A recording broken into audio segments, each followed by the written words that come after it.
Hello everybody, I hope you have all had a nice day so far and welcome back to my channel. Today I am going to be talking through the 29 books that I read in September. Don't ask me how. 29, my biggest reading month ever. And I found some absolute gems, some classic books that I've never read before. It was a whole real mixed month. But let's chat about my thoughts and let's see if I have any recommendations that you might be interested in. So the first book, or actually first two books that I want to talk about, are books 2 and 3 in the Prison Healer series. I finished the first Prison Healer book at the end of last month and started off the month reading the last two, and I absolutely love this series. I thought it was such a fun time. It's a YA fantasy sort of book, and I think I gave both of these books a 4.5 star rating. They were just such a fun time. Basically the premise of the first book, if you don't know, is this girl goes to prison as part of something that her father has done, and she's basically in prison from such a young age, and she lives there her whole life. I think she's like 17 or something at this time of this book, and she's still in the prison. She might be younger than that, but around that sort of age. And she's now like a prison healer. She helps all the people when they come into the prison, but she is still like an inmate technically.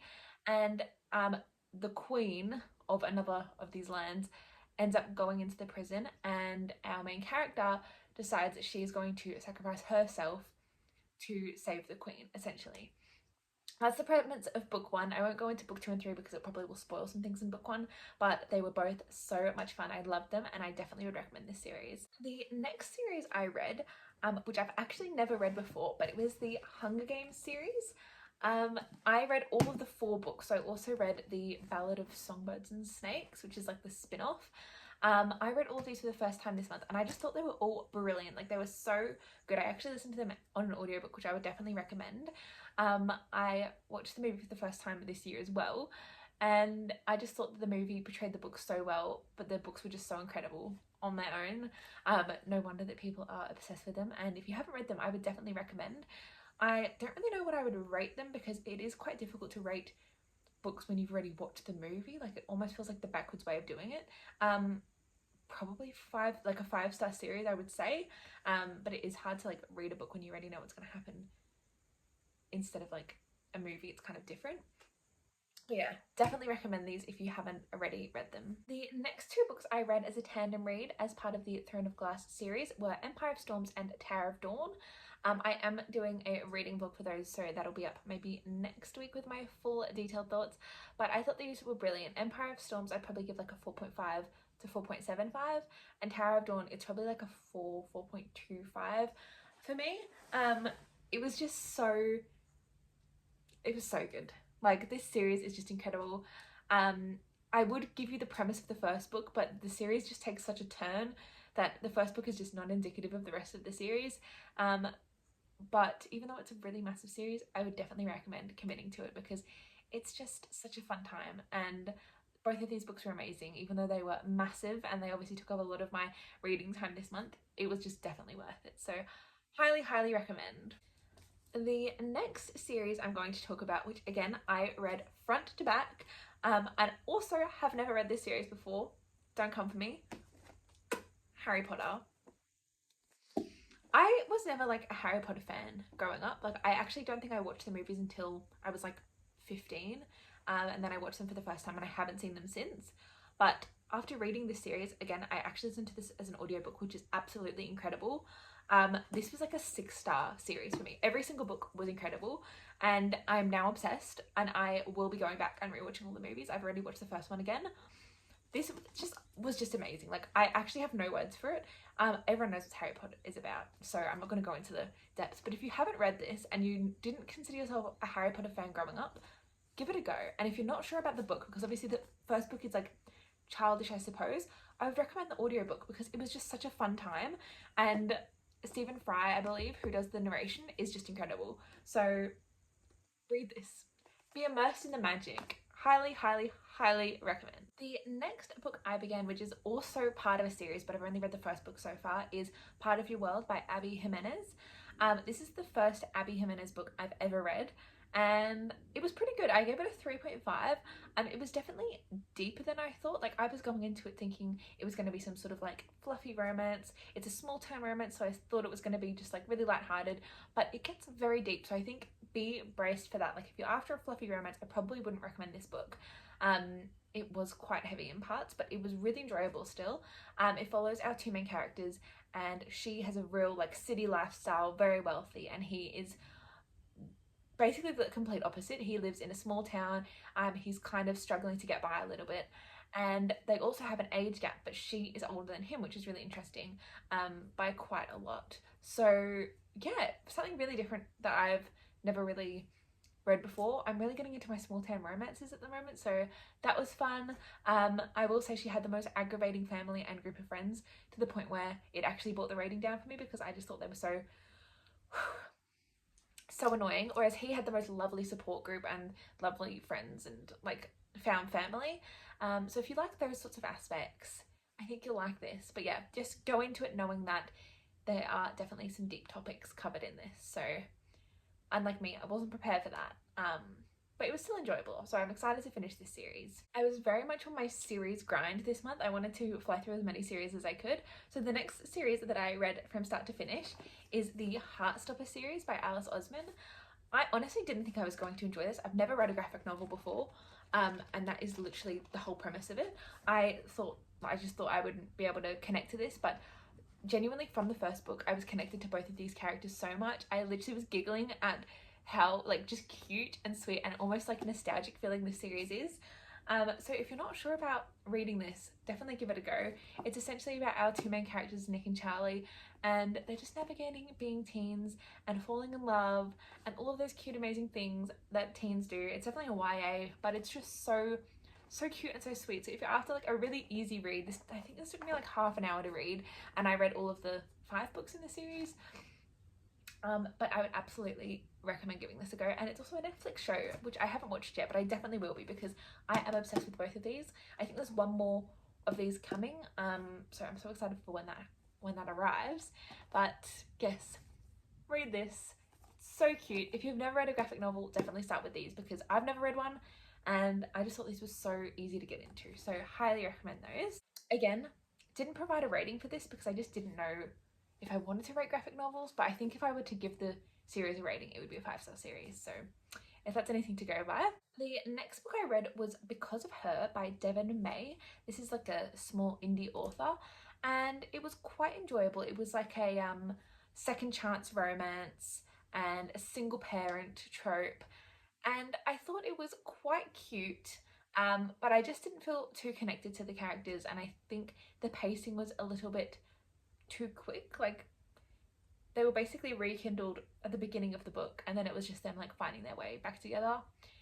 I just was kind of wanting a little bit more of like the slow burn. So probably won't be continuing the series. I'd still give it a 3-star. Like, it wasn't bad by any means, and I still enjoyed myself, but it just felt like it was a little bit too quick. I would have liked to see a little bit more and get to know our characters a little bit more.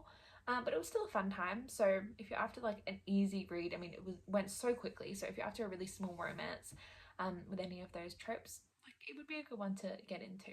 The next 2 books I read were the first 2 books of the Gold Rush Ranch series by Elsie Silver. These are actually my first 2 Elsie Silver books that I've ever read.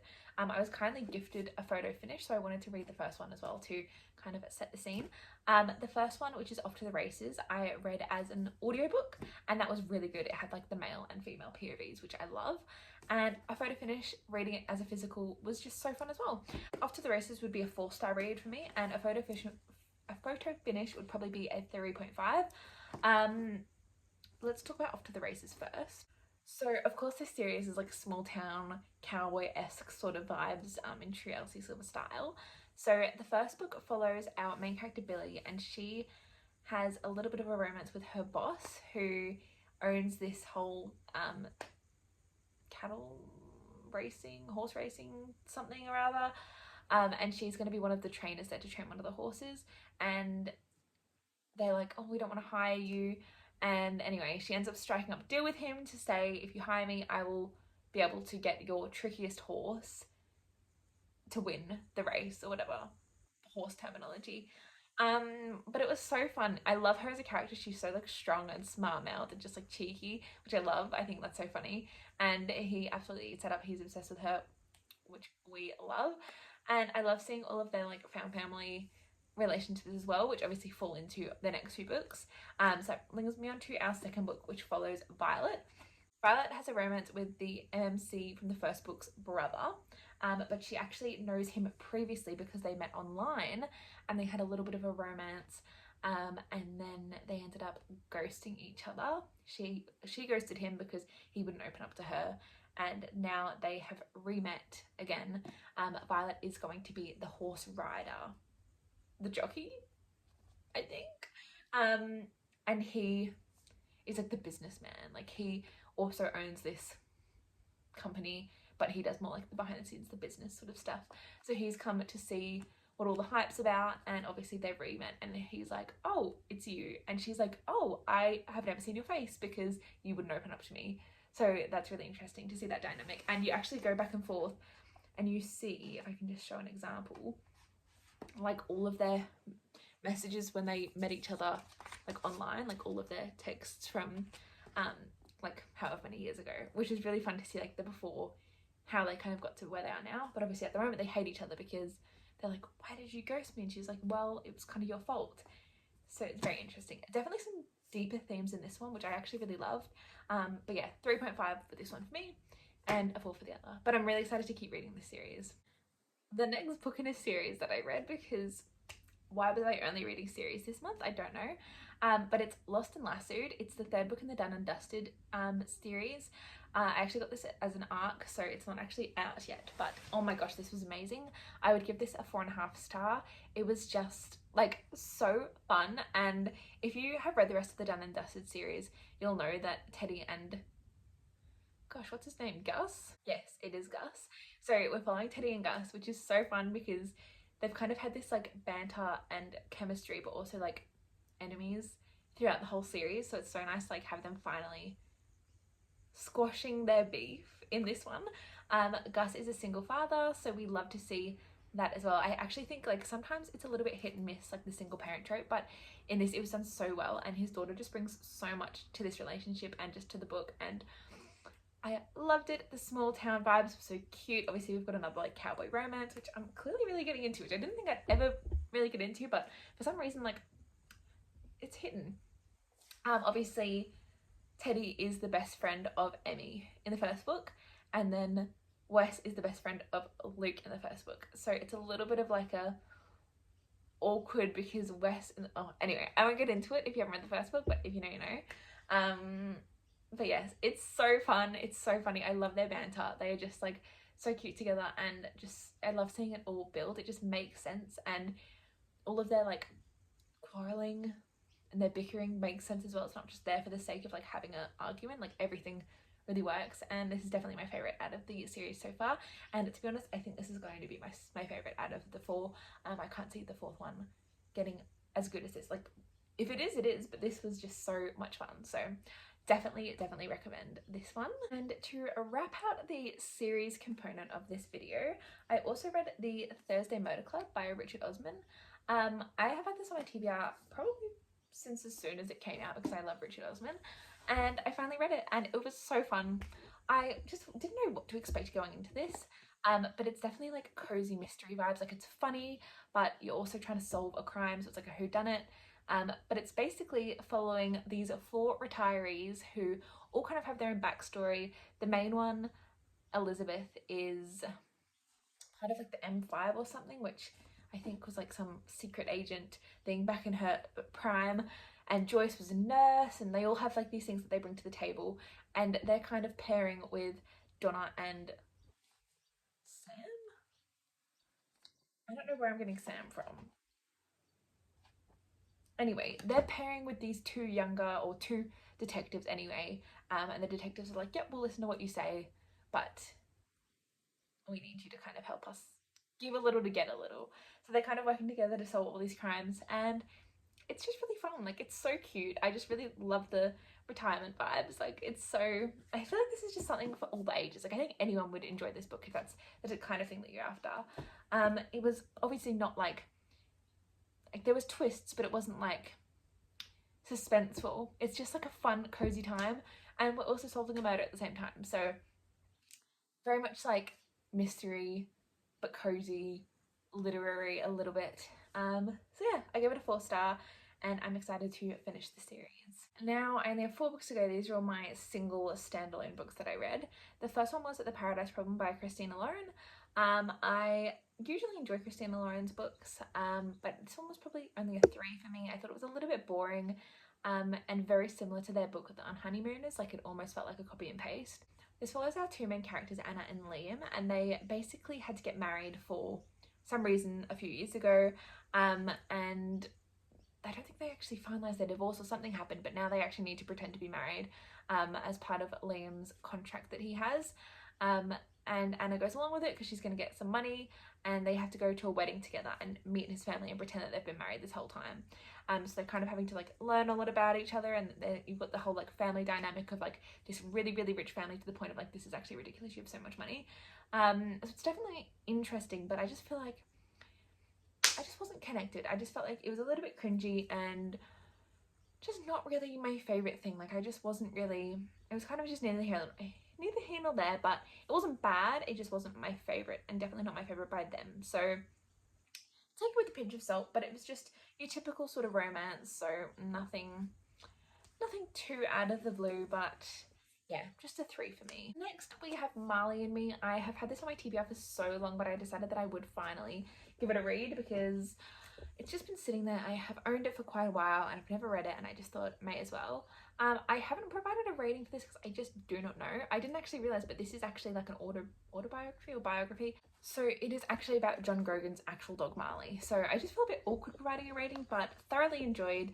It was just sweet and obviously heartbreaking at the same time, but if you've seen the movie, I'm sure you will know all about what happens in this book. Next, I read The Dead Romantics by Ashley Poston. I would give this a 3.5-star rating. I thought it was fun. It was like a cozy mystery romance vibe. Wasn't my favourite by her. I loved The 7 Year Slip so much, so I was hoping I would get another 5-star out of her, but we didn't quite get there. But essentially this follows the main character who can see ghosts, and so she doesn't see every single ghost, but she sees the ghosts that have a story to tell or something still. And one day her editor passes away and she can see him, and she's like, oh my gosh, what are you doing here? And they end up falling in love even though he's a ghost. It's very interesting, but it is quite predictable, so just go in with that sort of in mind. But yeah, it was a fun read regardless. The final book that I read was Things You Say by Fire by Catherine Center. I listened to this as an audiobook and I thought this was great. I gave this a 4-star. It follows our main character who is a firefighter, and she has to move away from her usual town because something happens, and she's basically queued up for a promotion, but something goes wrong and she kind of has to move away to kind of keep her job because she does something bad. And she's now stuffed in this town of misogynistic men, and they're like, women can't be firefighters, what? And she's kind of trying to just prove herself, like she is the strongest out of them all, she's basically the best firefighter out of them all, and she's just trying to justify her role there. And along the way she falls in love with the rookie. So it's very cute, but it's also really powerful, and I love to see the strong, powerful women vibes in the book as well. So yeah, that was good. I definitely would read more from this author. I am very much out of stories, so I'm going to talk really fast, but thank you so much for watching. That was everything I had. Let me know if you've read any of these books. I really would be interested to see if you have any thoughts on these as well, and I really hope you enjoyed this. Stay tuned for my next video, and I will see you in my next one. Thanks, bye!